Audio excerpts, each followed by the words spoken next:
11th. It's Saturday afternoon, and tonight I'm in an area that I've hunted this area over the last 15 years quite a bit.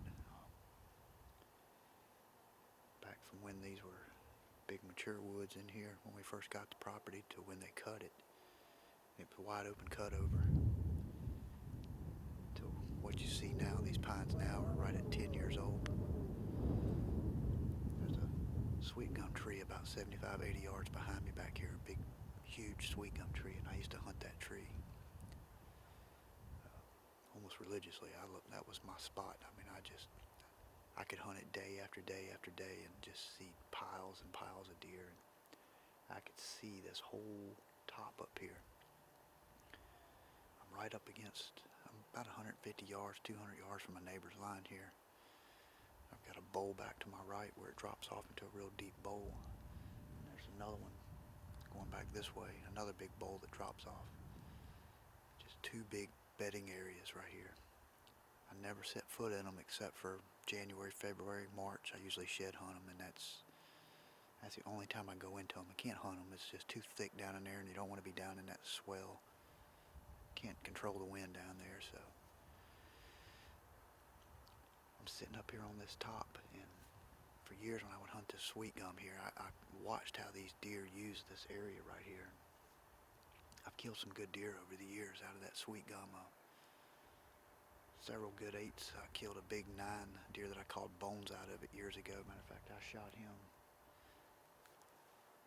probably 20 yards or less from this tree that I'm in now.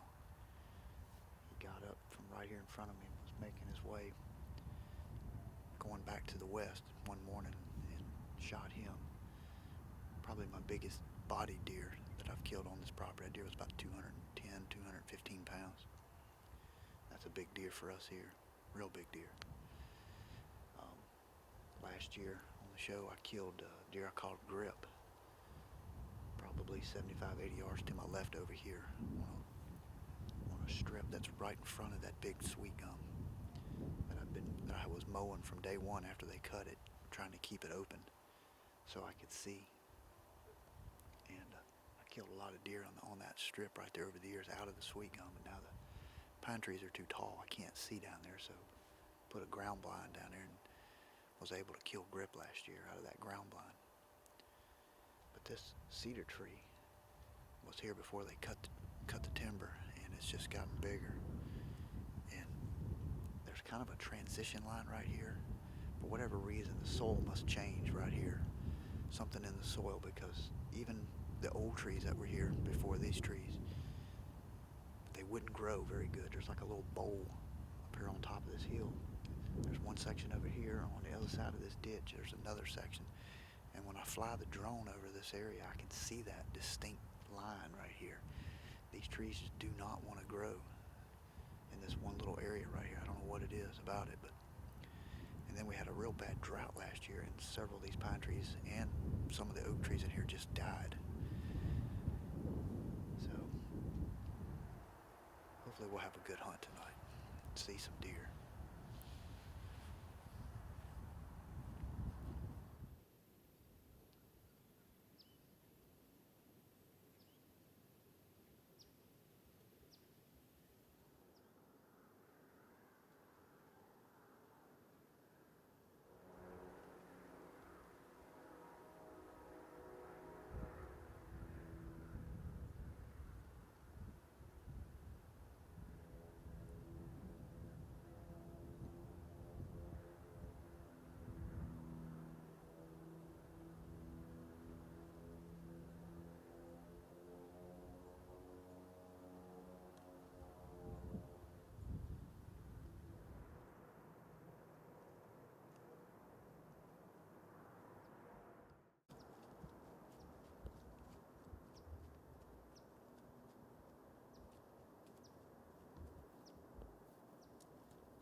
That was a split 3 buck. I cannot believe that just happened. I think I heard him go down right there. Unbelievable. That deer responded to that grunt call. Unbelievable. Thought I heard him crash right over there.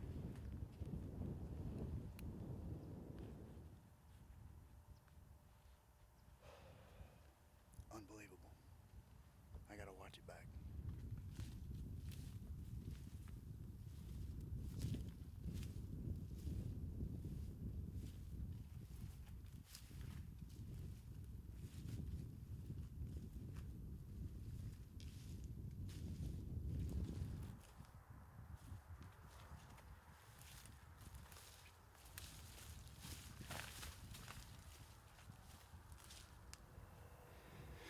Alright, I just got down and I went over and checked my hair. And it's coated in blood, so I trailed him for about 30 yards and it's steady blood and he was running hard, so I'm pretty sure I heard him crash right over here.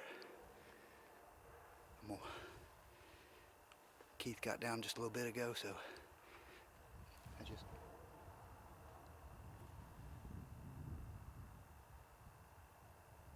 heard something over there. Keith just got down a little while ago. He's on his way. I'm gonna try to maybe recover him before it gets dark, hopefully. Crossing my fingers that that's a good lethal hit.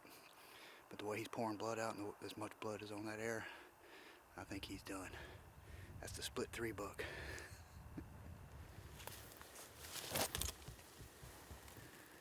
Blood right there. Now we're right here at the property line too. Dang it. Come on, baby, don't cross that line. Blood right here, blood, blood. Please, God, don't let him cross this property line.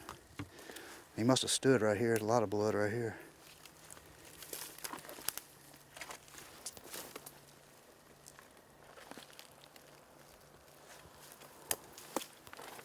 A lot of blood right here. Look at all the blood right here.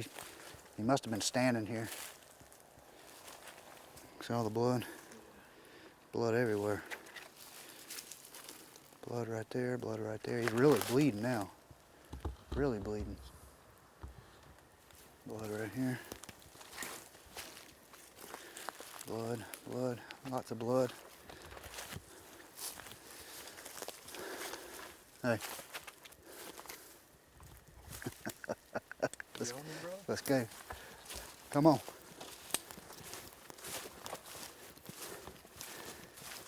Yes. Thank you. Thank you, sweet Jesus. Thank you, sweet Jesus. Oh yeah, he's a pretty deer. Big old deer. Nice deer. Beautiful deer. Oh yeah. Oh, he's good and stiff. Look at that, man.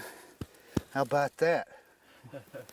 How about that, brother? 1, 2, 3, 4, 5, 6, 7, 8, 9, 10, 11, 12 pointer. Thank you, sweet Jesus. That's a pretty deer, man. I knew I hit him high. I did hit some lung, though. You can hear it. You can hear it right there, a lot of bubbles. But it was just so high, we were just barely getting drops. But, man, what an awesome deer. I put so much time and effort in hunting down here and money. And this right here is what it's all about for me. Just being able to harvest an animal like this, shoot it with my bow. It was a mess in the tree tonight, self-filming. The tree really wasn't big enough for me and Keith, so just a small cedar tree. So I just was hunting by myself basically. And I just finished my interview. I did an interview when I first got in the tree and I didn't like some things about it, so I redid it, and I still had the headphones in my ear. and I heard him step on a twig, and looked up, and he's 20 yards, and he's heading right from my lane, and the circus started then. It got crazy stupid in the tree. And he was very responsive. It's the November 11th. He was very responsive to a grunt call. He was coming in. I bat at him to stop him. I came to full draw, but when he finally stopped, he was behind some brush and wasn't able to get him on video, or wasn't able to make the shot. So I let back down, and then I had the grunt call right here, and I made a very soft grunt where he immediately responded to that, and he circled, and he came back through my lane. And where I had drew back the first time, when I let back down, I must have released the trigger on my release. So when I went back, when he came back across my lane the second time, I went to clip my release back on, it came off.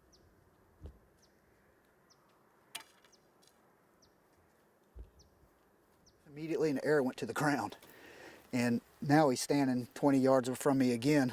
I reached under and grabbed another arrow, got it knocked, and he was circling me back to the right. He was trying to get downwind of where he heard that grunt call, and he was going to circle me and see if he could pick up the scent. And I had one lane. It was a tough shot. One lane, and I just turned the camera and faced it up that lane. Got him in view, and you saw the rest. I managed to make a shot a little bit too high, but hey, I'll take it. It got the job done. Beautiful deer down here in Taylor County, Georgia.